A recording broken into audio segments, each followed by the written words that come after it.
Grabe, ipinagawa ko na nga pala mga ka-dreamers ang kesame nitong akin ngang bahay kubo. O, di ba kahit wala pang pintura, sobrang ganda na. Ngayon nga pala mga ka-dreamers ay kumuha ako ng manggagawa ng kesame ng bahay kubo. Sapagkat ito nga ang kabibili ko na bahay kubo ay wala pa siyang kesame. O, sino ka dyan? Di mo kakayanin. Sa mga sandaling ito nga'y ibinaba na lahat ng materyales na gagamitin. Malayo nga pala ito sa bahay kaya naman nagdala na talaga kami ng mineral. Bali, nagpabili na rin nga pala ng iba't ibang klase ng pako na gagamitin sa paggawa nga ng kesame. At dito nga ipinapaliwanag na ni Kuya Benji ang design ng kesame na nais nga niyang gawin. Siyempre sinabi ko rin sa kanya ang design na nais ko. Pero dahil may kaalaman nga siya sa paggagawa ng kesame kaya naman nagsuggest siya ng Coblight na lamang daw ang design. Iyon daw kasi ang mga pangkaraniwan na kesame na kanyang ginagawa sa kasalukuyan. Dahil nagustuhan ko naman kaya naman yun na lang ang aking ipagagawa. At habang busy nga siya sa paglalagari ay inalis ko na ang plastic nito nga palang halaman. Kay dami ko kasing puna na natanggap sa video natin kahapon na dapat daw ay alisin ko na ang plastic tapos ibaon ko nga ito sa lupa. Kaya naman yun na rin mga ka-dreamers ang aking ginawa ngayon. At pagbalik ko nga rito sa kwarto ay busy na pala si Kuya Benji sa pagsusukat nga ng gagawin nga niyang kesame. Nagkakabit na nga siya rito ng mga nilagari niyang kukulamber na pagkakapitan ng plywood. Grabe, hindi pala basta-basta mga ka-dreamers ang gumawa ng kesame kahit napakaliit nga lamang nitong aking pinapagawa. Kahit ganun pa man ay basic lang yan kay Kuya Benji kasi nga matagal na siyang nagtatrabaho bilang isang construction worker. Paglabas ko nga mula sa kwarto ay nakita ko si Mama ay busy rin pala sa panunood. At alam nyo ba, dahil wala ngang wifi dito sa bahay kubo, nagpa-load pa talaga sa akin si Mama para nga raw siya makapanood sa Facebook. Okay lamang naman talaga sa akin kaso ibang vlog ang pinapanood kaya naman tuloy nasasayang yung load. Kahit nga hapon na mga ka-dreamers ay napakainit pa rin dito sa amin kaya naman pumunta rin dito sina Bunso at ate. Kasi nga dito nga sa nabili nating lupa simula na nalagyan ng kubo ay napakaganda na talaga ng paligid. Kasi nga sa kabilang dako ay abot tanaw ang bughaw na kalangitan. Abay kay sarap nga pala ng merienda namin ngayon sapagkat may dala nga sina ate na nilabo na saging. Kapag nasa ganire ka talagang lugar ay kay sarap kumain ng mga ganitong pagkain. Tapos isasaw-saw sa asukal at may kapares na kape. O diba guys, sulit? Abay mabalik nga tayo sa ginagawang kesame ay napakarami ng kahoy na naikabit ni Kuya Benji. Kasi nga ang disenyo ng kesame na kanyang gagawin ay hindi pangkaraniwan. Iyon daw ay tulad ng mga malalaking building na kanilang ginagawa. Tulad baga mga ka-dreamers ng kondo. At pagkatapos nga niya magkabit ng kukulamber na pagkakapitan ng plywood, siya naman ay nag-cut nga nila. And alam nyo ba, ang paggagawa pala ng ganito, kinakailangan talaga ng tamang sukat. Alam ko naman na alam nyo talaga iyon, pero baka ako lamang talaga ang hindi alam. Kasi sa totoo lamang mga ka-dreamers, pagdating sa ganitong larangan, ay wala talaga akong kaalam-alam. Ni hindi ko nga rin alam kung ano ba yung mga materyales na gagamitin. Kaya naman sa tuwina na ako nga ay maipagagawa, nagtatanong talaga ako kay Kuya. Pero dahil may kahusayan nga riyan si Kuya Benji, bago nga siya nagtrabaho, sinabi na rin niya yung mga kanyang kakailanganin. Kaya naman ipinabili ko na talaga kanina para naman kapag nagsimula nga siya ay tuloy-tuloy. Dahil Coblight nga itong aking ipinapagawa kaya naman nagkabit na rin si Kuya Benji riyan ng wire. Habang busy nga ako sa panunood sa ginagawa ni Kuya Benji ay dumating sina Bunso at ate, napakaraming dala na dahon ng ampalaya. Bali pinagtulong-tulungan na nga nila riyang himayin kasi nga pag uwi namin mamayang hapon iyan daw ang lulutuin ni Mama. Abay tunay man din mga ka-dreamers na kay sarap niyan lalo na kapag ginataan tapos naglalangis-langis pa ang pagkakaluto. Ganire talaga mga ka-dreamers na napakaganda sa probinsya sapagkat ang ganyan nga ang klaseng pang-ulam ay hindi mo na talaga kailangang bilhin. Naibigan ko na nga palang isabit dito itong ang relo na natanggap ko noong ako'y nag-judge. Pati nga itong painting na regalo sa akin noong birthday ko. Dahil hindi pa nga nalalagyan ng plywood lahat mga ka-dreamers ay pinuslitan na muna ng suligno para maiwasan ang pagbubukbok nga nitong bubong. Kasi nga ang bubong ay sariwa pa ang anahaw at kawayan. Abay tignan nyo naman mga ka-dreamers ang ating kesame kahit hindi pa nga tapos. Grabe, sobrang lakas maka-aesthetic. At alam nyo ba mga ka-dreamers, ganyan na ganyan nga yung pinapangarap ko na design ng aking kwarto. At sa tinagal-tagal ko na nga rito sa mundo, ang tawag pala riyan ay Coblight. Yung tipong lalagyan nga ng ilaw palibot doon sa ilalim tapos magre-reflect. O diba parang napakaganda naman isipin. Kaso nga lang yung ganito nga palang design sa kesame ay napaka-time consuming. Kasi napakaraming ang nilalagari tapos sinusukat pa talaga. Ang gusto ko kasi kapag narito sa kwarto ay walang butas. Alam nyo ba mga ka-dreamers kung bakit? Kasi nga pinapangarap ko talaga magpakabit dito ng aircon. Pero syempre it will really take time kasi nga wala pa tayong kuryente dito sa bahay kubo at kailangan pang magpakabit. Kahit ganun pa man ay akin na ngang ipinagawa para kapag may kuryente na ay aircon na lamang ang ikakabit. Kayo ba mga ka-dreamers, anong klaseng design ng kesame ang nais ninyong ipagawa kapag kayo ay magpapabahay? Kasi nga napakaganda ng kesame kapag hindi lamang clean. Sobrang lakas kasi maka-aesthetic kapag yung kesame ay napakaganda ng design. O diba kahit kubo pa nga lamang itong aking nabili na ito ay gusto ko na talagang paganda. Para na makapagtutulog ako rito sa kubo ay napaka-relaxing kasi nga pagmulat ng mata ay makikita ang napakagandang Kesame. So ayan mga ka-dreamers, tapos na sana talaga pero naisipan ko na magpadagdag pa nga sa gitna. Tapos doon ko mismo ilalagay yung ilaw. O diba kung i-imagine mo talaga yung outcome nga nitong aking Kesame sa kwarto ay napakaganda. At dahil napagdesisyonan nga namin na magdagdag pa ron ng isang cube, kaya naman ayan nagsimula na si Kuya Benji sa pagpapako ng kukulamber. At kung titingnan nyo nga ay napakadali lamang naman talaga ng kanyang ginagawa pero napakahirap. Pero hindi naman iyan mahirap kay Kuya Benji kasi nga mas malalaki pa riyan ang kanyang ginagawa. Tingnan nyo naman at naikabit niya na agad diyan yung kukulamber na kanyang sinukat-sukat kanina. At para nga mas maganda ay kanya naman itong babalutan ng plywood. Abay masabi ko nga lamang pala sa inyo mga ka-dreamers, ang ginamit namin ditong plywood ay Nebraska. Kasi nga ito yung pangkaraniwang ginagamit sa Kesame dahil di hamak na mas matibay kaysa sa ordinary. And finally mga ka-dreamers, tignan nyo naman natapos na nga palang gawin itong ang ating Kesame. O diba feel ko nga'y madadaig pa natin ang design ng mga kubo sa resort.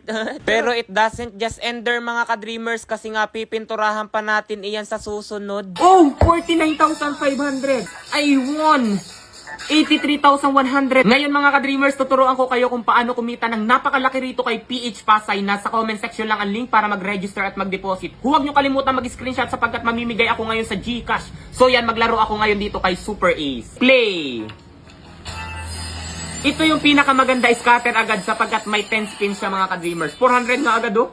O yan yung scatter na sinasabi ko. Napakaganda niyan dito kay PH Pasay. Play! 800 agad. Oh, 1, 2. 1, 2. 1, 2. 1, 2. 4,000.